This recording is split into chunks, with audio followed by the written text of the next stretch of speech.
મિત્રો, global કન્સલ્ટન્સીની YouTube ચેનલમાં ફરી એકવાર આપનું સ્વાગત છે. આજે આપણે વાત કરીશું આઈડેન્ટિટી ફ્રોડ અંગે. બિઝનેસમાં તમે સમજી શકો છો કે આઈડેન્ટિટી કેટલી મહત્વની છે.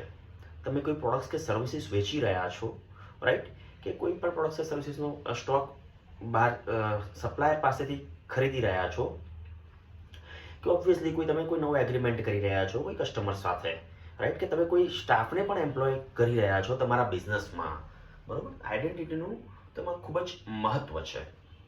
સો આજે આપણે વાત કરીશું આઈડેન્ટિટી ફ્રોડ વિશે, જે ઓબ્વિયસલી બિઝનેસમાં પણ એટલી જરૂરી છે ઇન્શ્યોર કરવી કે કોઈ આઈડેન્ટિટી ફ્રોડ આપણી સાથે ના કરી જાય, અને જાહેર જીવનમાં પણ એટલું જ જરૂરી છે કે કોઈ આપણી પાસે આઈડેન્ટિટી ફ્રોડ ના કરી જાય આપણી સાથે.